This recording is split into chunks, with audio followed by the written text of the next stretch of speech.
Bonjour à toutes et bonjour à tous. Aujourd'hui, on se retrouve au studio de Westrack Radio en compagnie de Maëva, Marie et Maëlle. Bonjour les filles. Bonjour. Ce sont des étudiantes de DUT qui vont nous présenter leur projet. Alors, vous êtes actuellement en études en DUT Information et Communication, option métier du livre et du patrimoine. En quoi consiste cette formation ?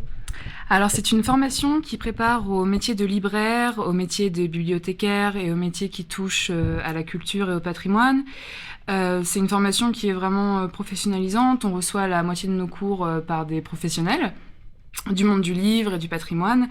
Et ça permet vraiment d'avoir un aperçu de la vie professionnelle. Est-ce que vous pouvez nous présenter un peu le projet sur lequel vous travaillez actuellement ? Alors le projet, donc c'est un podcast, ça bouquine. C'est un podcast qui a pour objectif premier d'aborder le livre sous toutes ses formes en fait, donc livre numérique ou livre papier. Et donc on s'est un peu interrogé sur la place qu'il a aujourd'hui dans notre société. Pour répondre à cette question, on est allé à la rencontre de professionnels du livre, des bibliothécaires, libraires et puis d'autres agents du métier du livre. On est aussi allé pour rencontrer le grand public en faisant des micro-trottoirs. Et donc, on les a questionnés sur plusieurs thématiques, leurs habitudes avec le livre, leurs habitudes de lecture, où est-ce qu'ils lisent, le genre de livre qu'ils préfèrent, ce genre de choses. Donc, ça nous a amené à développer des thématiques plus profondes. Donc, qu'est-ce qui bloque la lecture ? Chaque épisode, donc, a une thématique. Pourquoi avoir choisi ce nom, Ça bouquine ? Pour commencer le projet, on a été écouter d'autres podcasts littéraires et nous, on voulait sortir un peu du format littéraire parce que il y a aussi une dimension sociologique dans notre démarche. Ça bouquine parce que ça sonnait bien, on trouvait que c'était fun. Comme on a envie que notre podcast il touche un large public et pas que ceux qui sont passionnés du livre, on s'est dit que ça sonnait bien et que c'était un peu plus cool. Et on a mis le point d'interrogation pour faire écho au questionnement en fait, puisque notre mantra c'est un peu s'interroger sur la place du livre dans la société. Donc ça représentait bien notre démarche. Qu'est-ce qui vous a donné envie de travailler sur ce sujet ? Donc dans notre formation, on a des heures consacrées à un projet tutoré. On a pris nous-mêmes l'initiative de créer un podcast. Et je trouvais que c'était un support, c'était un peu en pleine émergence, qui permettait une vraie liberté. Donc du coup, c'est la proposition que j'ai faite. Et donc après, les filles m'ont rejoint dans le projet. Oui, et puis du coup, sur ce format du podcast, on a choisi de parler du livre parce que c'est quand même le centre de notre formation, enfin la chose centrale de notre formation et les métiers vers lesquels on se dirige plus ou moins. Donc c'était intéressant de pouvoir s'interroger sur cet objet qui est quand même beaucoup présent dans nos vies.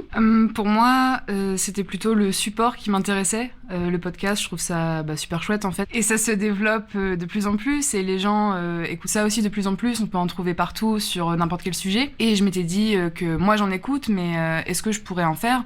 Et c'était aussi un défi de se lancer là-dedans parce que faire du montage, faire des interviews, ça me sort de ma zone de confort. Et qui avez-vous interrogé sur ce sujet ? On a été interroger des professionnels. C'était vraiment ce qu'on voulait au début, pouvoir interroger des professionnels, pouvoir partager leur point de vue.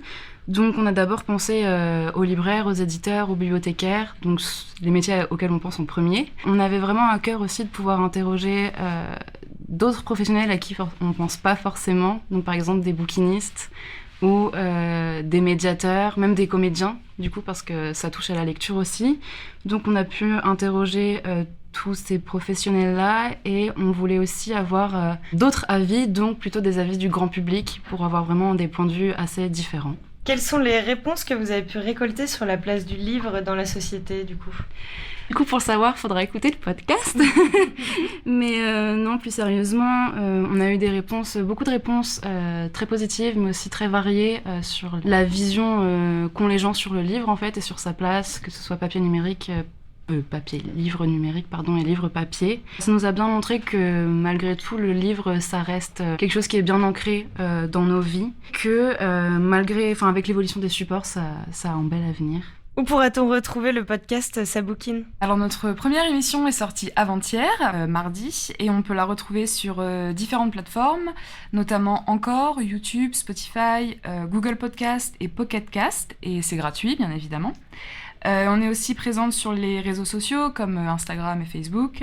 On poste très souvent des actualités concernant le podcast et vous pouvez aussi retrouver les présentations de nos intervenants, des lieux aussi où on a réalisé nos interviews. On a encore 2 épisodes qui se préparent et qui vont sortir mi-mars et fin mars. Vous pourrez les retrouver sur les plateformes que j'ai évoquées précédemment. N'hésitez pas à nous suivre sur Facebook et Instagram. On s'appelle Ça bouquine. Et petite question bonus, quelle est la place du livre pour vous dans votre vie ? Bah moi, elle est centrale. Je lis depuis que je suis toute petite. Tout mon monde est un peu construit autour parce que pour moi, c'est un échappatoire. C'est aussi le symbole de mon enfance. C'est le lien avec mon grand-père, avec qui je partageais beaucoup l'histoire et les livres. Donc il a une place très centrale dans la mienne. Alors moi du coup c'est un peu différent. Quand j'étais petite, tout pareil, j'aimais beaucoup lire. Ça s'est un peu stoppé avec le lycée, je l'avoue, avec les cours de français. Ça m'a un peu dégoûtée. Mais en fait j'ai pu revenir à la lecture grâce à un service civique que j'ai fait en médiathèque. Et donc j'ai pu redécouvrir vraiment le plaisir que j'avais à lire. Et tout pareil, en fait, j'ai réalisé que c'était vraiment quelque chose qui pouvait servir d'échappatoire. Enfin, vraiment, c'est du plaisir. Moi, c'est pareil que Maëlle. Quand j'étais petite, j'aimais beaucoup lire, forcément. Et puis, avec les études, les cours, tout ça, j'en ai perdu. Et puis, au final, en grandissant, c'est devenu une manière de m'échapper, un peu comme les filles. Et puis, quand je me sens pas forcément bien, quand j'ai besoin d'avoir un peu de recul, d'être un peu avec moi-même, j'aime bien lire. Et ça me permet de m'évader, de partir ailleurs. Et je trouve ça super chouette. Merci beaucoup les filles en tout cas pour la présentation de ce beau sujet. J'invite tous les auditeurs à aller écouter ce podcast. Merci beaucoup. Merci.